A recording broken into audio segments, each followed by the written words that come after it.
我上次讲到啊，我们这个就是之前我们那个辉达它的芯片是不能够输到中国去，那它后来要进行了一个 AI 晶片的一个重击。这个重击什么意思呢？就是我们上次有讲到，就是说你一颗晶片啊，你是没有办法就跟辉达他们所出来的最新晶片的 GPU 晶片去处理，但是呢，通过他们自己所研发出来的 AI 绘图晶片呐、那他们就可以实现什么冲击？老师之前有说过啊，这可能是不知道对岸是不是有看老师的一个视频啊，一个直播啊。我们在前2年有没有说过一件事情，就是中国啊，你要在短期间之内啊，你要超越台积电或超越其他高科技厂，你要设计出你自己的一个 AI 绘图晶片啊，这个是比较困难的。我记得是去年年初时候说的吧，因为去年年初啊，大概是我们的一个 AI 的元年，就是很开始从 GPT 里面开始落实到我们一个现实的一个环境。那个时候老师就说啊，就说，哎，你一个打不过哦，那但是呢，我中国可以自产自销，我是不是成本就很低？我虽然卖出去是没有什么价钱，但是我自产自销所做出来的 AI 晶片，我可以使用重集，也就是说，我可以万颗的 GPU 的算力互联，就是说我一个一个我不是对手，但是我联合起来，我实现了一个规模经济，那我就可以达成我自己的 AI 的状态。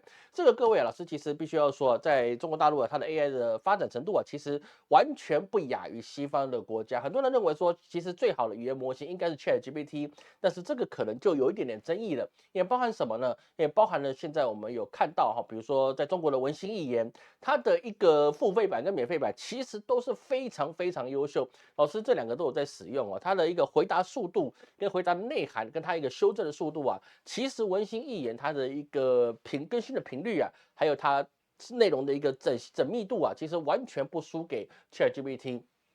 整体来说，他们两个基本上可以分庭抗礼的。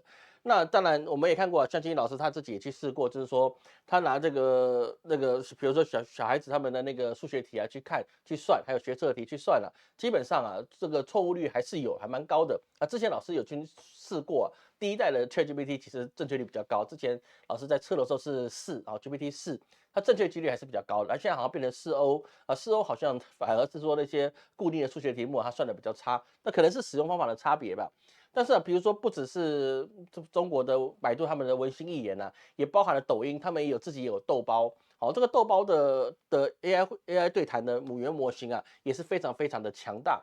而且各位去知道一件事情哦，中国算是一个后发之秀，它很多的地方它是完全不能够去取得他们所要用的一些 AI 晶片，但是他们现在我们就看成果，它的反应速度，好，它的一个受众的规模，其实完全不亚于在全世界各地。各位去知道，中国它是有14亿的人，13亿快14亿的人口啊，算13亿的人口。那么你看，你一个美国全部人都用 ChatGPT 吗？也不会。美国人数多少？哦，大概3亿多4亿人口，台湾2300万，对不对？台湾华人加起来大概6000多万。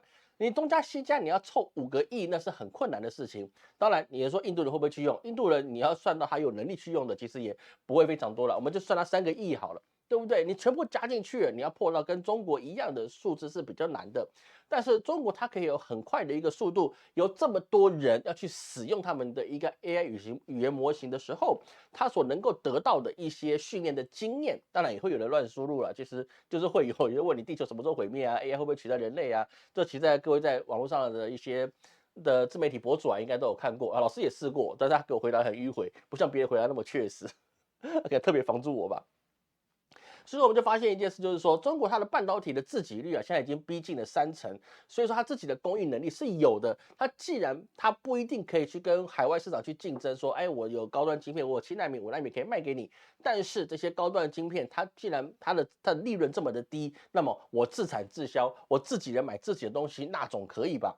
对不对？反正我也买不到辉达的晶片，那我就自己用自己的晶片去做。这个时候就产生了很大很大的什么？你的使用的基数，你有使用的基数，那么这世界上无论是 AI 还是人类都一样，这世界上没有所谓的专家哦，就有技术的人，他都从次数累积起来的。那中国现在有累积够多的次数的时候，它后面要去进步到超越它原本会过不去的 EUV，那么这个事情是指日可待的啊。像我们在前2年呢，我们有说过啊，中国大概3到5年呢，你进步到一个5纳米、7纳米是没有问题的。但是呢，其实在今年呢，我们在暑假的过程之中啊，我们就知道中国已经突破了这个5纳米的设计，只是它的良率非常低，导致它的机台常常会坏掉啊，或者是到它的一个出来的良率啊不高，那它成本就垫得很高。说但是你有次数的状况之下，它进步就很快。而且当你 AI 已经可以去落实在商用的状况之下，那么你未来要去再去研究这些设备的时候，你是不是不光只靠中国这么多上千万个专科大学生去帮你做研发，甚至还有 AI 去帮他们协助他们去做研发？对不对？AI 就请人类跟他一起合作，创造出新的一个研究措施。那这个东西当然会加快了中国它本身的半导体跟高科技突破限制的状况。所以现在对美国最好的策略根本就不是封印住中国的科技，而是呢我全面打开，让你连3奈米都买得到的状况之下，那么你要再去研发3奈米的动力就会去少。为什么？因为我就算研发出来了，那未来还会迭代，那我现在去做这个事情，我赚不到钱。那你让中国人去赚钱，让谁去赚钱，他们都会先放下眼前的研发，而我专心去赚钱。就连很简单一件事情，就连华为吧，它今天就是因为被中美贸易战里面让它没办法去使用安卓的这个系统，所以说它把它自己的鸿蒙拿出来用。但是鸿蒙它是一个研究很久的东西的，为什么到必须要让川普下手的时候，他才会让鸿蒙再出来呢？而且到今年才能变成纯血鸿蒙，就是因为它既然已经有了安卓可以使用，那么我为什么要这么加紧的去研究鸿蒙呢？而当你川普把他第一次这个中美贸易战的时候啊，他就不得不怎么样？不得不把鸿蒙加速研发，而且请了很多很多的专业人士啊，很多很多的大学生，新鲜的肝，给你不断的996，还3班倒，是不是？那你当然研究出来的状况就会很快了。所以在这个状况之下，中国除了一个你这个整个科技产业的变化之外啊，它还有他们的大基金去领军，而且他们也是学习之前紫光还有其他的这一些算是什么贪污和腐败的问题啊。这次大基金他们当然会有一些状况，好，然后让他们可以把钱用到对的地方。就比如说，老师过去跟各位去谈过，哦，在2022年的时候啊，我们就谈过一件事情，是说，中国现在虽然晶片它是一个不行的，但是它有没有可能去挖角呢？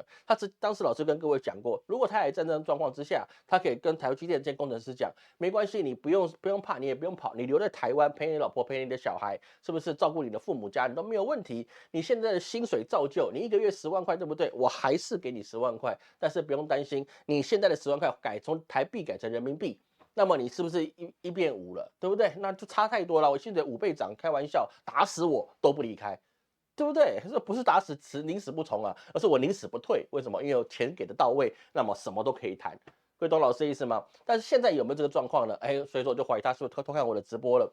现在啊，现在已经据传出来啊，现在中国这些高科技厂啊，它新开了薪水的3倍。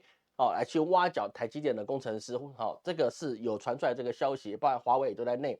而且呢，他不会挖一次还不会放弃，他每3个月给你问候一次，问你晚上起来尿尿了没？不是，他是问你说要不要跳槽。现在改3倍，那以后有没有可能改4倍？各位你要知道，现在的人民币对台币大概1:4.5左右。它如果起到4倍，那就很简单一件答案了。什么答案呢？就是说我只要工作4年，工作5年啊，我就要在华为工作5年，我可以怎么样？我可以胜过在台湾20年的收入。各位，你有没有想过这件事情？但你说有股票，他们也可以给你股票啊，台湾给得起，他们一样都给得起。那如果在中国工作5年，就可以在台湾工作20年，我告诉你，这个去的动力就很大了。人生有几个20年啊？对不对？我根本就撑不了几个20年，因为是高科技这种高压厂，难道你会看到50几岁、60几岁里面的人再去打卡上班吗？不可能嘛，因为你时间到，你就是得退，你就扛不住这种工作压力，而且他们也会把你让你回家了，因为什么？因为他们需要新鲜的肝。那如果你的肝还新鲜，还可以撑个3、5年，那么为什么不去华为呢？因为你干3年，等于是你再干20年的收入，那是不是它的动力就会有了？所以其实基本上我们是不用去说这个台积电啊或哪边的人，他们会不会说你战争爆发的时候他们就没收入啊，或者是被整个牵走？其实啊，有钱人是鬼推磨，钱给到位啊，其实谁都可以商量哦，没有不能商量的一个事情。而现在美国他们的大厂的利润，包含英特尔啊，他们的整个的收入也是大跌啊，因为他们的应用市场啊，很多东西啊，包含了苹果啊，他们也都是在中国获取重大利益。为什么？因为你在苹果最主要是卖手机吗？不是，它现在最大的获利来源呢、是来自于它在 Apple Store 里面的一些收入。因为 Apple Store 它的审核很严，而且它收费啊都有高昂的苹果税，所以他们现在啊，就因为收入不大好了，毕竟现在的手机啊不是一定要苹果的3件套，他们可能买华为的啊，可能买小米的，可能买 OPPO 的，因为他们手机的性能已经起来了，而且真的是不差。老师真的说，这个真的是不差。像老师家里我们的小朋友啊，都有用那个小米的平板用了好几年了啊，才坏一次啊，一台坏掉了，其他都还好的，而且用起来啊，其实跟你最新的手机其实没有差太多所以它的能力是有的。那当然，它的 Apple 的市场，包含去年那个华为开始，他们的市场就下降了。所以它为什么要找微信来去下手？那当然最主要原因是它的收入下降了，要从微信的钱包里面来去挖一点收入，补他们的损失。那这个事情会不会成功了？其实老师之前有说过，只要动到微信跟支付宝，那就是非常不明智的选择。因为中国可以宣布是说，微信跟支付宝以后不能在 Apple Store 上进行下载。你现有的之外，以后不能更新，也不能再重新下载，你只能维持现有的使用。那么我告诉你，那个苹果再出再多新机，在中国可能都很难去使用，因为你没有微信、支付宝，你连搭地铁都很困难。这个是很现实一个事情包含了他们里面还有一些捷运扫二维码的，你可能苹果的系统你可能下载不了，那是不是就很糟糕？所以说我们看到英特尔它的全年营收25%，就是它1/4是来自于中国市场。我们这么讲好了，2021年英特尔的 CPU 占中国桌机市场的77%，笔电市场占81%。2022年，英特尔在中国的 X86伺服器占中国的伺服器市场91%。所以说它的收入是在中国是非常非常的高。那么如果在现在的状况之下，你中美贸易战又在升级，那英特尔也没办法继续去销售到中国去的话，那么请问一下，它这些这么多的钱包含了这个真的是上千亿美元的收入，你请问它要怎么去补？所以说人家说高通现在要去收购这个英特尔，其实高通是赚到的。为什么？因为英特尔它本身公司的实力是很强大。它现在是被低估，那是因为政治的问题，所以它被低估，加上亏损，它亏损好像是因为请了一个印度的 CEO，这个是传说来的，我不确定是不是。而在中国里面，它的中国网络空间协会也在说，英特尔这个地方以后开放了也不行，为什么呢？因为它可能会有安插他们的后门它 CPU 里面可能有后门软体会去监控用户，或者是它的一些安全漏洞会比较危险，所以是说以后可能就在中国政府他们的系统里面就不要去使用英特尔的设备。那这个东西可能也未来会扩展到什么？扩展到电脑里面，电脑也包含了笔记型电脑笔记型电脑里面如果都不能有英特尔的 CPU 或者你不能带这个东西去上班，那么这个状况之下，你就变成你公务人员你就不能够使用了。那中国有多少的一个军工体系那个很大一个不能用，其他的你在家里使用，那你也说不过去，就变成一系列排除掉的时候，那么你在中国的市场就受到很大的一个影响。所以说我们刚刚谈到了这个抖音也就是他们公司字节跳动它其实还有一个他们自己的研发，包含我们刚才讲到的豆包，而他们自己使用的晶片是来自哪里的？他们的晶片是来自于华为的升腾 910B 甚至还听说有 910C 来训练 AI 语言大模型。这个老师是真实确实去使用的。真的是好用，我只能说真的真的是好用。它的反应速度跟它的一个思维逻辑是非常非常接近百姓他能够想到，而且可以给你反映到你看得懂的状态。这个 AI 其实它最主要的目的我们可以商用到的版本，无论是 ChatGPT 或者是豆包，或者是文心一言或者是其他的，比如说微软的那个其他还有他们其他的版本的，最主要是要让这些使用者能够很快速的从 AI 得到他想要的答案，那么他的一个对话模式就必须贴近庶民。所以按照这些数据来讲，其实目前老师所使用的那 ChatGPT 老师有用它的付费方案老师都是用付费的，付费我觉得最实在不会去蹭那免费的，免费的吃不出真的东西你一定要付费你才看到它里面的一个状态。真的比起来，真的中国是不差。所以说现在在中国他们的 AI 技术一直不断的蓬勃发展，因为这个可以挣钱可以挣钱的事情大家就会去做。所以说在史丹佛大学在2024人工智慧的指数报告里面全球范围已授权的人工智慧专利之中有61.1%来自于中国来自美国的就20.9%。所以这个就代表是说，现在 AI 的大部分的一些智慧财产是在中国手上。那么你现在去封锁它，你是不是不但是为时已晚，而可能是自毁长城呢？所以你现在封锁中国的 AI，等于是说你让中国没有办法把这些东西让其他国家人去使用。那么你都不知道中国 AI 有多强的时候，你要怎么去对付它？对不对？各位你要懂老师的意思，这个知己知彼，百战百胜，这个是我们的兵法很重要的。可能那个金毛的可能不懂实际上是你必须要懂得你对手在用什么，你才了解你的对手，你才能够知道是说我们要怎么样去战胜他。而且如果你不让自己人不去了解你的对手，那么你要去怎么去了解他呢？所以这个就是还有很大很大的一个争议在。说现在靠华为的升腾 910B 或 910C 能不能取代辉达呢？当然是不行的。华为现在的东西还是不能够取代辉达，但是它能够差不多快比肩到那个辉达专攻给华为他们的一个升腾A100的晶片啊，其实是可以去做平替的，那是可以做到的事情。只是中国它华为生产出来的成本太高，因为它良率比较低，因为它毕竟没有他们的 EDU 嘛，所以说这个东西是比较差的。所以现在看到，包含了华为常务董事余承东，他就有说过啊，那个纯血鸿蒙啊，在今年的10月8日是正式启动公测，意思就是我不需要再靠别人了啊，我不需要第三方的来协助我鸿蒙的运行，而是我自己可以用鸿蒙的运行。当然，他们现在认为说，原生鸿蒙是一个新生命啊，他们是要用来去希望能够怎么样？希望能够在最短的时间去取代掉中国大部分的这些一些原来的 OS 操作系统，然后让他们自己可以去做。所以在这个状况之下，那华为软件呢，他们就怎么样？华为软件呢，它本身就每一年啊，就要准备投入60亿的激励啊，去把这些钱啊，不是只用来研发，而是拿去赏给这些研发有成就的人啊。我给你很多钱，你只要把它做出来就可以。那这个事情是不是有激励？当然有激励，钱给到位了，什么都好说。这个不是他们有些人说啊，你用这个首颗晶片，首颗晶片那个是好像在10几年前吧，一个趣谈。就是拿别人的晶片，还是拿什么叫什么名字？那个叫拿到那个突然叫什么来件，我突然忘了。那 Nokia 所以他 Nokia 的晶片来用，他们手刮掉之后来涂上自己，然后拿去骗中国找政府。那现在这个当然是不会，现在首颗晶片当然就难了。所以现在每年60亿就做激励开发者创新，但这里面也包含了奖金。所以说啊，这个台积电他们自己也是认为是说，台积电可以做到7奈米的 DUV，那么中芯当然也是可以。所以字节同行自己最了解，这个是就是他们就有能力去做到这个事情。所以艾斯摩尔他也招外资去降频，那是因为中国它自己有能力去生产自己的 DUV，但是它的设备精良度当然不如艾斯摩尔，这个我们必须要去实际看到，它是完全没有这个能力去说它有办法去跟艾斯摩尔机器一样优秀包含它的损耗什么东西的还是比较高，故障率也是比较高。但是你自产自销状况之下，哪怕它5台换你1台，那么它有5台的备源可以去修，越修了嘛，你就越清楚它怎么去升级。那这个状况之下，对中国还是好处，只是你前面一定要得经过试错这个阶段，这个是没有办法的。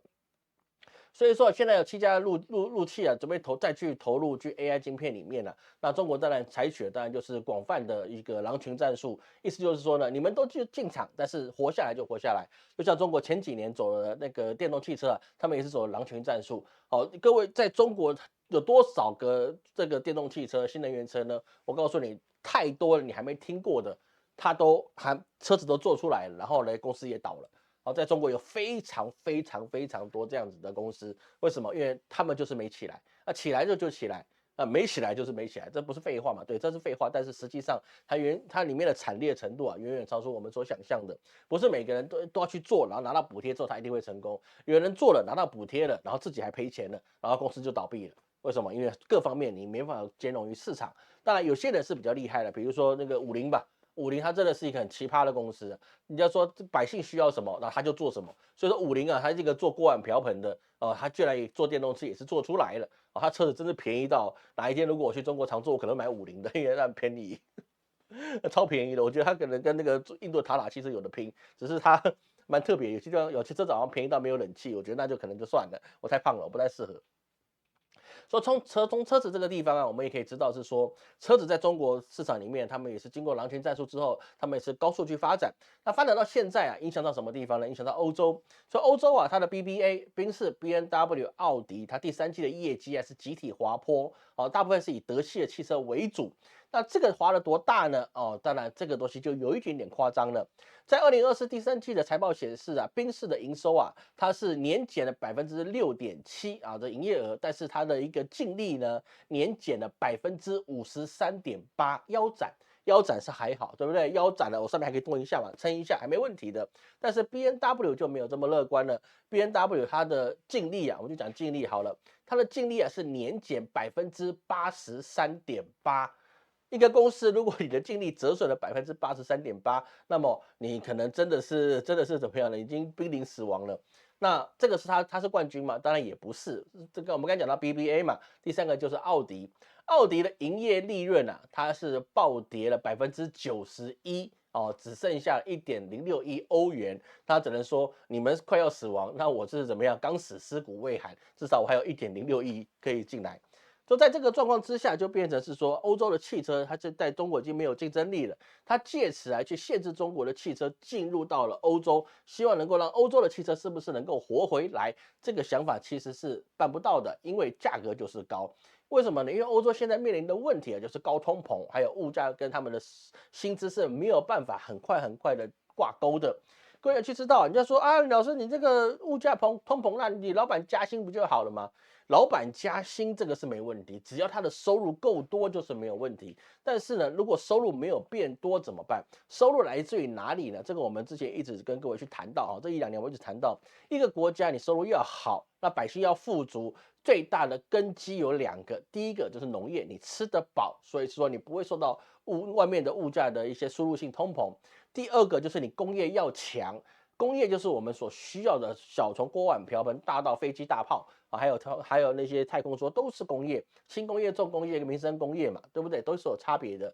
而这个地方在欧洲它是弱势啊，欧洲的工业是属于弱势，过去很强，那是因为战争的原因，让他们快速的去发展他们的工业。说实话，那个所谓的工业革命啊，它只是兴盛在小部分地区，但是呢，真正促使欧洲工业大势蓬勃发展的，那是因为世界大战。第一次跟第二次世界大战导致说他们的一定要不断生产这些军需，然后让他们的工业变得很强。日本也是一样，比如说三菱重工，它以前是造飞机大炮的，对不对？那你像其他的，像那个什么。那个刚才讲到中国五菱宏光他们以前也是这样干飞机大炮的，对不对？军转民这个东西在每个国家都有，所以说当时二战结束之后，他们的军转民的状况之下，他们的工业是非常强大的，加上他们还有他们的一个科技领先程度，毕竟亚洲啊大部分都是还在走封建时代哦，黑暗时代，所以是说啊这个进步当然是会比较差的。但是你如果失去了工业，你做不出来，但是你又限制自己去跟别人去做合作的状况之下，那么你就没有内循环。所以我们上个礼拜有说到，就是说你一定要上面给你的下低效应跟下面你凸起来的产业支撑。那欧洲没有，你上一届没有人比你更强大了，因为再上去就是美国，美国自己快破产了。所以为什么他们听美国话？那是因为美国之前占全世界51%以上的 GDP，所以是说美国可以照顾欧洲。那这个样子它就变成共荣圈。但是现在美国都已经快破产了，你要怎么去照顾欧洲呢？而且未来可见的是什么？可见的是我们的特朗普老先生他要回锅了。他一回锅，那么贸易战又要兴起，每一个人都是他的敌人。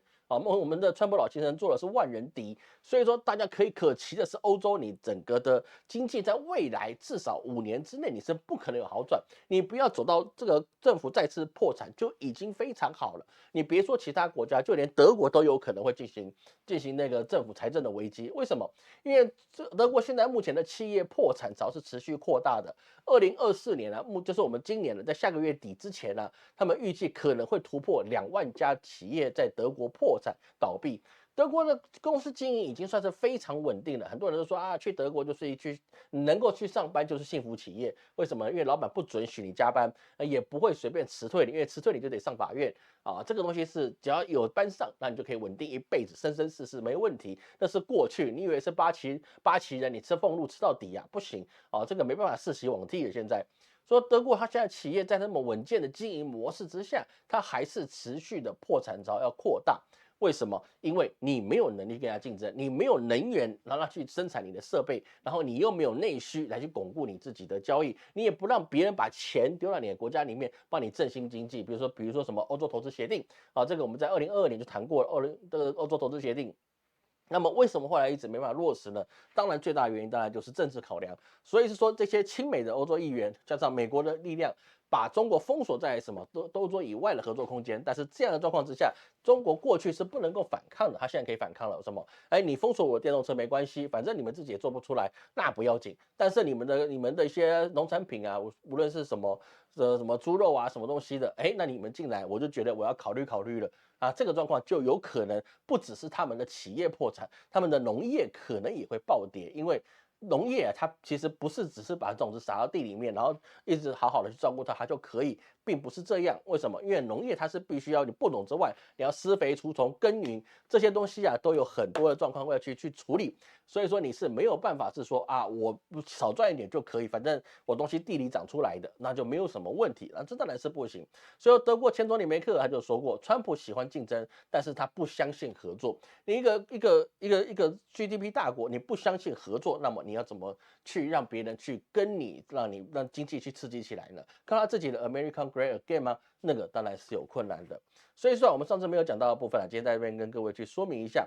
而最重要的事情是，北京啊，它现在要去做一个新的一个小公司啊，进去叫做北电整合，它主要是做12寸的基体电路生产专案。那当然投入只有330亿人民币啊，月产能也就5万片，这是非常少的。